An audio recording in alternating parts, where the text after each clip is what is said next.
વડોદરા શહેરના લક્ષ્મીપુરા ગોત્રી રોડ ઉપર આવેલ શિવાંતા પાર્ટી પ્લોટ ખાતે શ્રાવણ માસના પવિત્ર દિવસે હરિધામ સોખડા સ્વામિનારાયણ મંદિર દ્વારા સમૂહ મહાપૂજાનું આયોજન કરવામાં આવ્યું હતું।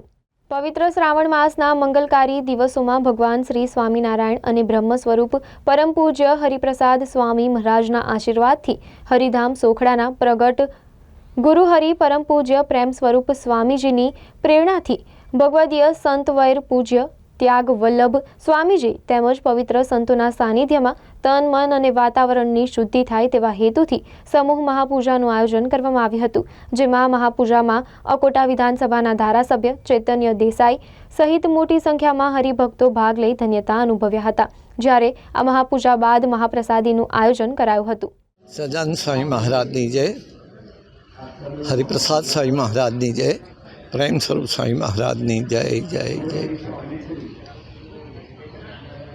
આજના મહામંગલકારી શુભ દિવસે સંસ્કાર નગરી વડોદરા મહાનગરના વાસણા વિભાગના ભક્તો ભેગા મળી અને સમૂહ મહાપૂજાનું આયોજન કરવામાં આવ્યું છે। આપણા શાસ્ત્રોમાં સત્સંગ, ભક્તિ, વ્રત, તપ, દાન માટે ચાતુર્માસનો વિશેષ મહિમા છે અને ચાતુર્માસમાં પણ શ્રાવણ માસને વિશેષ પવિત્ર ગણી અને એનો વિશેષ મહિમા કહેવામાં આવે છે। એવા પવિત્ર શ્રાવણ માસમાં વર્ષો વર્ષ ભગવાન શ્રી સ્વામિનારાયણે શિક્ષાપત્રીમાં જે અદ્ભુત આદેશ અને આશીર્વાદ આપ્યા છે એમાં 114 નંબરના શ્લોકમાં ભગવાન શ્રી સ્વામિનારાયણ કહે છે કે ભક્તિ અને સત્સંગ એ વિના તો વિદ્યાવાન હોય, વિદ્વાન હોય તો પણ અધોગતિને પામે। શા માટે પ્રભુએ આવું કહ્યું હશે? વિદ્વાન હોય અને 4 વેદ, 6 શાસ્ત્ર, 18 પુરાણ કદાચ કંઠસ્થ હોય, પરંતુ જો એવા વિદ્વાન પુરુષના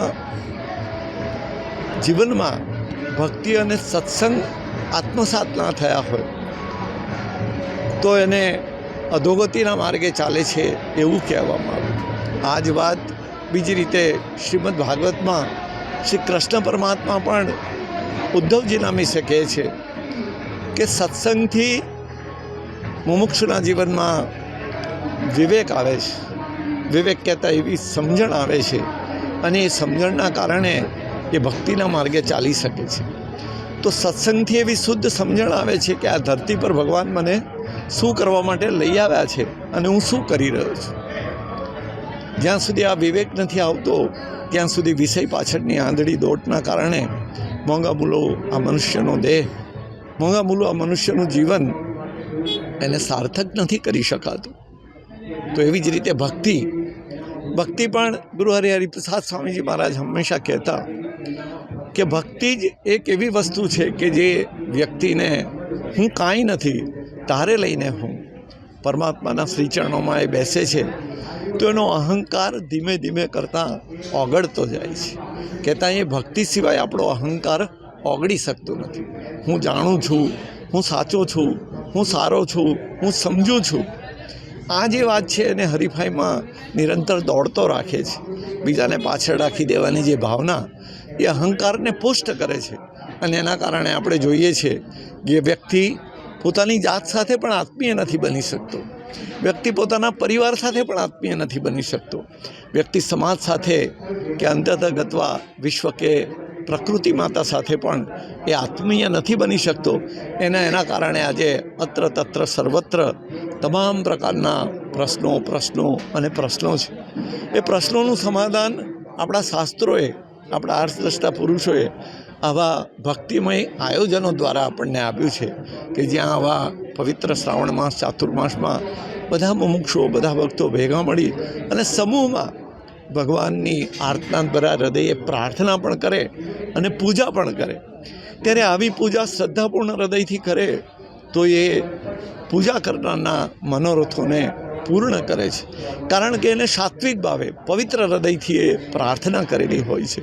તો વડોદરા મહાનગરમાં વાસણા વિસ્તારના ભક્તો અનેક મહેમાનોની ઉપસ્થિતિમાં આજે એવું અદ્ભુત મહાપૂજાનું આયોજન કરી રહ્યા છે, જેના ફળ સ્વરૂપે આજે પ્રાર્થના થશે કે દરેક વ્યક્તિ પણ સુખી થાય અને સમષ્ટિમાં પણ તન મન ધન અને આત્માથી સૌ સુખિયા થાય, આદિ વ્યાધિને ઉપાધિ એ સહજ દૂર થાય એવો એક પવિત્ર ભાવ આપણા શાસ્ત્રોની એ પરંપરા પ્રમાણે ભક્તિ અને સત્સંગના માર્ગે ચાલવા માટે આ મહાપૂજાનો અદ્ભુત મહિમા છે.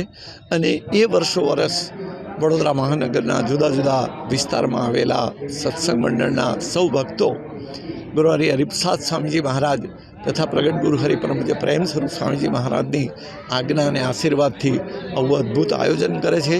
ત્યારે આજના મહામંગલકારી શુભ દિવને શ્રી ઠાકોરજીના ચરણોમાં ગુરુહરિ હરિપ્રસાદ સ્વામીજી મહારાજ તથા પ્રગટ ગુરુ હરિ પ્રેમ સ્વરૂપ સ્વામીજી મહારાજના શ્રી ચરણોમાં પ્રાર્થના કરીએ કે આ મહાપૂજાનું પુણ્ય માત્ર વાસણા વિભાગના મુક્તોને નહીં, માત્ર વડોદરા મહાનગરને જ નહીં, માત્ર ગુજરાતને જ નહીં, માત્ર ભારત વર્ષને જ નહીં, પણ સમગ્ર સૃષ્ટિમાં એનું પુણ્ય વ્યાપક બને અને દરેક વ્યક્તિ ધર્મના માર્ગે ચાલે, ધર્મનિષ્ઠ બને, પોતાના જીવનમાં સત્સંગ અને ભક્તિને સાચા અર્થમાં આત્મસાત કરી પોતે પણ સુખી થાય અને સમષ્ટિ પણ સુખી થાય એવા ભાવ સાથે પ્રાર્થના કરીએ અને એવા આશીર્વાદ સૌ ઉપર નિરંતર વરસતા રહે એ જ પ્રભુ ચરણે ગુરુ હરિચરણને અંતરની પ્રાર્થના. જય સ્વામિનારાયણ. ધન્યવાદ. આજે સમૂહ મહાપૂજાનું આયોજન કર્યું છે. વેસ્ટ ઝોન વડોદરાના વેસ્ટ ઝોન વિભાગમાં કરવામાં આવેલું છે. આ મહાપૂજા શ્રાવણ માસ નિમિત્તે પવિત્ર માસ કહેવાય છે. આપણા સનાતન હિન્દુ સંસ્કૃતિમાં ચાતુર્માસનો ખૂબ મહિમા છે અને એમાંય વિશેષ કરીને શ્રાવણ માસનો ખૂબ અદ્ભુત મહિમા આપણા શાસ્ત્રોએ કહેલો છે. અને જેટલું કંઈ દાન પુણ્ય કરીએ, જેટલું કંઈ ભજન સ્મરણ કરીએ એનું અનંત ગણું ફળ ભગવાન આ દિવસોની અંદર આપણને આપે છે.